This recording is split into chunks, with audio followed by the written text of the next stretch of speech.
Singing the song of a tzaddik is one of the most powerful ways we can connect ourselves to the essence, to the neshama of that tzaddik. Amongst the many gifts Mordechai ben David has given us over the years is that song, a connection to one of the greatest tzaddikim of our generation, the Ribnitzer Rebbe. My brother-in-law, who was famous chazan Ari Klein, met the Rebbe at a chasana. He sang at the chuppah, and the Rebbe was Mesadik Kedushin, and he was blown away by just his presence and the way he looks and the way he sounded. And he says to me, "You gotta come see this tzaddik." I said, "Okay, let's go." So on a Matzah Shabbos, I met him and I fell in love at first sight, as they say. The Rebbe was electrifying. He was so simple and so humble and so holy. He smiled to everyone, and he was always a good word for everyone. And I fell in love with him. I stayed that night until 7 o'clock in the morning. I came home, I remember not sleeping all night, and I just couldn't fall asleep. It was like I was hypnotized. He started hanging out more and more by the Rebbe, and after a couple of months, an opportunity opened itself, and he became the official gabbai of the Ribnitzer Rebbe. The Ribnitzer Rebbe is known as a miracle worker. He was a modern-day Baal Shem Tov. But more incredible than the miracles that the Rebbe performed was his avodas Hashem, his mesiras nefesh. His minimum mikvahs a day was twice a day, once before Tikkun Chatzos and once before Shachris. And when I say mikvah means not just like we know a nice hot mikvah, you jump in the mikvah and you toivel and you get out, you take a shower. Most of the people do that today. No, it was completely different. First of all, his avodah in the mikvah was very, very intense. He would toivel and toivel and toivel and toivel. Back in Russia, there was a river called the Dniester River. He had a little axe, make a hole, and jump into toivel in the ice water every day, twice a day, once at night and once before Shachris. The Mendel Futterfast, the famous mashpia in Chabad, once told a story at a Fabreng. He was very close with the Ribnitzer. Whenever he had a chance, he would pop in to say hello. So he once arrived in the middle of the winter, and the Rebbe said, "Oh, the Mendel, perfect timing. Megate and Wasser, we're going down to the toivel." So the Rebbe lived on top of the mountain, on the hill, and he went all the way down, made a hole in the ice, and he said, "No, Mendel, atvile." So Mendel said, "It's a little out of my league." The Rebbe said, the Baal Shem Tov promised that one tefillah will never hurt. He said, "I had no choice. I jumped into the water and I thought I'm going to die." And he said when he came out, it was even colder because it was wet now and there was freezing out there. The Rebbe was very, very, very smooth, very fast. He got undressed quickly. Within seconds, he was in the water. And Mendel says he counted 310 tefillas, shy tefillas.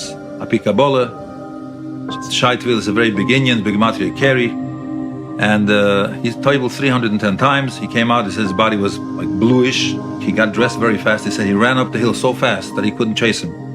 When he got to the top of the hill, a shiksa walked by, turned around, went back down, and did another 310 tefillas. Tikkun Chatzos was another incredible avoda by the Ribnitzer Rebbe. He would sit every single night b'sak ve'efer, with a sackcloth over his head and tied to his body, with torn clothing and ashes from the matzah bakery. They put a handful b'mokah menachos tefillin, and he would sit on the floor without shoes and socks, mamish like a oval, like someone who cries by a levaya, for hours and hours on end, sometimes between 4 and 6 hours a night. The only time people would see this avodah was on Tisha B'Av. He would come into the Beis HaMedrash with a relatively new kapote, walk over to the Aron Kodesh with a knife, a sharp knife, tear kriya b'shem malchus baruch atu Hashem Elokeinu melech haolam dainu emes, and tear it. He would sit down on the floor, put the sack over his head and tie it to his waist, without his shoes, without his socks, and they had a box full of ashes, and it was spread all over him. And he would start crying, Eicha. Whoever was zechus to see this will never in their life forget this. Matcha told me how he was once with the Rebbe in a car in Israel. Knowing how much the Rebbe invests in mourning over the Beis HaMikdash, Matcha pressured the Rebbe to go to the Kosel. As we were entering Yerushalayim, I said, "The Rebbe, we're going to Kosel Maravi. Would you like to come with us?" He said, "No. Do you know what I had there?" I said, "What happened? What happened?" So he told me that the last time he was there, the sofer of the Kosel, his name was Rabbi Yaakov Klein, Olav Sholem.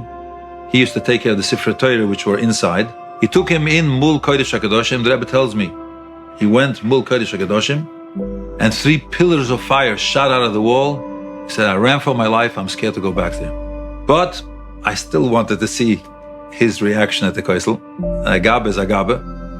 So I pressured him, and he agreed to come. But he came out of the car. He did not look up once. He looked down The entire time, his face was flaming fire, and he didn't go all the way to the Kaisel. He said, after a few minutes, after a few steps, getting towards the Kaisel, he said to me, "Please take me away from me. I can't be here. It's too much." So I asked him to please bench me. I put my head down, put his holy hands on my head, and he benched me by the Kaisel Maravi, and we left. On the way back, I said to him, "Rebbe, would you ever want to do Tikkun Chatzos here by the Kaisel Maravi?" He said, "I would never live through it." The Rebbe didn't eat the entire week. He only ate breakfast at 11 o'clock at night. After he davened Ma'ariv, after he saw people, that's when he sat down for a little bit of a bite to eat. He fasted most of his life. When we understand the incredible Mesiras Nefesh and the sacrifice of the Rebbe and his Avodas Hashem, it's no wonder how the Rebbe was able to perform such miracles. There was a young couple, an American couple, who came to the Rebbe with a little baby, 6-month-old baby on their arms. This little girl was born blind, and they went to all the doctors in the world. They went to the Boston Eye Institute, and they tried everything, and the doctors told them, accept it. That's what it is. Nothing we can do. And the Rebbe didn't take his eyes off the baby the entire time. When I finished telling the Rebbe what they just said, he goes like this, he says, zechus. This kid zayt, this kid sees. They asked me, what did the rabbi say? I said, I'll tell you what the Rebbe said, but don't ask any questions. Just say Amen and go. So I said, the Rebbe said that this kid sees. So they said, but. I said, don't say but. Say Amen and leave. So they listened to me, they left. Fast forward a couple of years, I'm sitting in my car, and this lady knocks at my window. She says, I am the mother of that child that came to the Rebbe, and the Rebbe told me that this baby sees. I said, no, tachlis. What's the story? She said, absolutely, from that day on, she's absolutely 100% normal. She sees, she goes to school regular, not even glasses. The Rebbe was in Florida once, and Mordechai ben David was with him. And there was a fellow who came to ask a bracha for his son and daughter-in-law who didn't have children for almost 10 years. And he asked Mordechai ben David if he can go into the room, into the private chambers of the Rebbe and give him a kvittel, ask for a bracha, and Mordechai ben David said, no problem. 10 minutes later, the guy left. I walk into the room and the Rebbe says, why did you let him in? And I panicked. Like I said, it's the first time he ever screamed at me. And I didn't understand, what happened? I said to the Rebbe, what happened? He said, at Mechazon's the kitchen, he pressured me so hard that I had to promise him. So I started laughing because I figured whatever the story was, that's it. If he had to promise him, it's a done deal. He gets up from a seat and he says, come here. Goes over to the Amud and he takes the kvittel that his Rav gave him.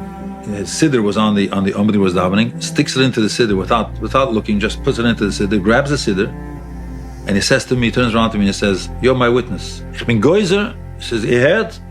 You're my witness. I got the goosebumps. Mamash got the chills when he said that. Because I was sure that this is signed, sealed, and delivered. He opened up the siddur to see where he put the kvittel in. And it came out to Kiddush Levona, and the first line on top, in the Rabbi Yaakov Emden siddur, whoever has a Rabbi Yaakov Emden siddur can check it out. The end of the first line says, Asher b'mamoroi boro. With his word, he created. 9 months later, they had a baby girl, and they didn't have another child for 17 years. 17 years later, they had another child. The Rebbe insisted on being buried in Monsey, New York. He didn't want his body to be taken to Eretz Yisrael because he wanted people to have the opportunity to come and connect with him at his kever.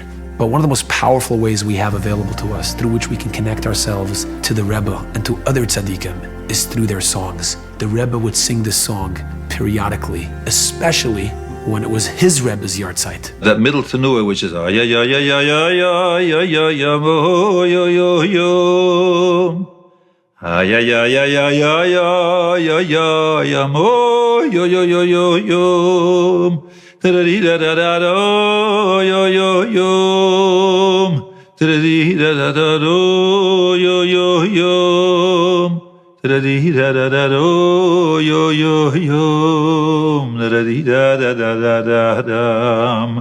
Rebbe would sing this tenua at special occasions at his Rebbe's yahrzeit. He was a Talmud of the Stefan Ester, who was a Rizhiner Einikel. He was a son of the Rizhiner's son. He would mamish with gewaldige dveikis. He would sing this song, and mamish sometimes tears were coming out of his eyes. That's the way the Ribnitzer Rebbe would connect himself to the past, to his Rebbe, who connected himself to his Rebbe through the power of song. And this is the gift that Mordechai ben David has given the world. This connection, this portal, that we can connect ourselves to this great tzaddik, the Ribnitzer Rebbe.